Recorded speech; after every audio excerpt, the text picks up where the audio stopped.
Chapter 7 A Secret Passage. Annie and Jack raced back up the winding stair and down the long hallway. They haven't gone far when they hear shouting behind them. Dogs bark in the distance. "They're coming!" Annie cried. "In here," said Jack. He shoved open the door of the hallway and pulled Annie into the dark room. Jack pushed the door shut. Then Annie shined a flashlight around the room. There were low of sack and wooden barrels. I've better look in a book," said Jack, pulling out the book and flipping through the pages. "Shh," said Annie. "Someone's coming." Jack and Annie jumped behind the door as it creaked open.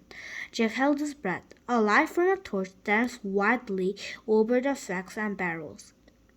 The light disappeared. The door slammed shut. "Oh, man," whispered Jack. "We have to hurry. They might come back." His hands were trembling as he turned the page of the castle book. "Here's a map of the castle," he said. "Look, this must be the room we're in. It's storeroom." He studied the room in a book. "These are sacks of flour and barrels of wine." "Who cares? We have to go," said Danny, "before they come back." "No, look," said Jack. He pointed at the map. "There's a trapdoor," he read aloud. "In this castle, a trapdoor led from the storeroom through a secret passage to Prince Pice over the moat." "What's Prince Pice?" said Annie. "I don't know. We'll find out," said Jack. "First, we have to find the trapdoor." Jack looked at the picture carefully. Then he shined the flashlight around the room. The floor of the room was made of stone. The trapdoor in the picture was 5 stones from the door to the hallway. Jack shined the light on the floor and counted the stones out loud. 1, 2, 3, 4, 5. He stepped on the 5th stone. It was loose. Jack put the flashlight on the floor. He worked his finger under the thin slab of stone and tried to lift it. "Help," Jack said. "It's heavy." Annie helped Jack lift the stone square out of its place. Underneath there were small wooden doors. Jack and Annie tugged on the loop handle of the door. The door fell open with a thunk.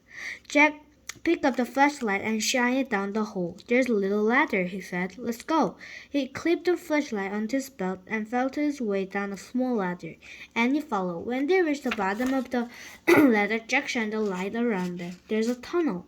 Jack crouched down and began to move through the damn creepy tunnel. The flashlight dimly flicked across the stone wall.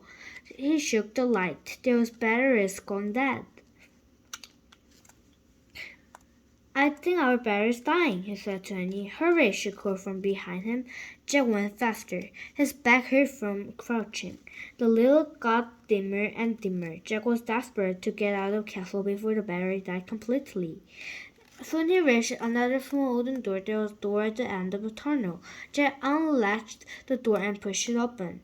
Jack poked his head outside. He couldn't see anything in the misty darkness. The air felt cool and fresh. They took a deep breath. "Where are we?" whispered Annie behind him. "What do you see?" "Nothing, but I think we'll come to the outside of the castle," said Jack. "I'll find out." Jack put the flashlight in his pack. He put the bag on his back. He stuck his hand out the door. He couldn't feel the ground. "I'm going to have to feel first," he said. Jack turned around in a small tunnel. He lay down on the stone and he stuck a leg out the door, then another. Jack inched down bit by bit until he was hanging out the door, clinging to the ledge. "This must be a Prince Pice," he called to Annie. "I can't touch the ground. Pull me up." Annie reached to Jack's hand. "I can't hold you," she said. Jack felt his fingers slipping. Then down he fell through the darkness. Splash! Chapter 8 The Night. Water filled Jack's nose and covered his head. His gloves slipped off. He grabbed them just in time. He coughed and flailed his arms. "Jack!" and Annie was calling from above. "I'm in the moat," said Jack, gasping for air. He tried to tread water and put his glasses back on, with his backpack, his shoes, and his heavy clothes. He couldn't barely stay afloat. Splash! "Hi, I'm here," Annie sputtered.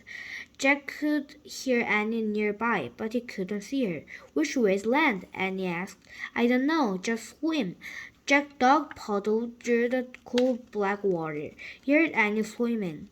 too. At first, it seemed as she was swimming in front of him. But then he heard a splash behind him. Annie, she called. He called. What? Her voice came in front, not behind. Another splash. Behind.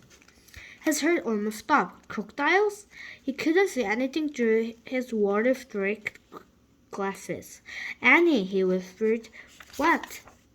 Swim faster, but I'm here, I'm over here, near the edge, she whispered. Jack swam through the dark toward her voice. He imagined a crocodile slithering after him. Jack's hand touched a wet, live thing. Ah, he cried. It's me, take my hand, said Annie. Jack grabbed her hand. She pulled him to the edge of the moat. They crawled over an embankment onto the wet grass. Oh man, Jack said. It was shivering all over. His teeth were chattering. He shook the water off his glass and put them back on. It was too misty. He couldn't see the castle. He couldn't even see the moat, unless a crocodile. We made it, said Annie. Her teeth chattering too. I know, said Jack, but where are we? He peered at the foggy darkness. Where was the drawbridge, the windmill, the hothouse, the globe of trees, the treehouse? Anything had been swallowed up by the thick, floopy darkness. Jack reached into his wet backpack and pulled out the flashlight. He pushed the switch. Nothing happened. The batteries were dead. They were trapped, but not in a dungeon. They were trapped in a still, cool darkness. Nee! A whole whinny echoed through the night. The cloud parted. A full moon was shining in the sky. A pool of light spread through the mist. Jack and Annie saw a shadowy figure just a few feet away. It was night. The night sat in a black hole. His eyes were shining in moonlight. The visitor hid his face, but he seemed to be staring straight at Jack and Annie.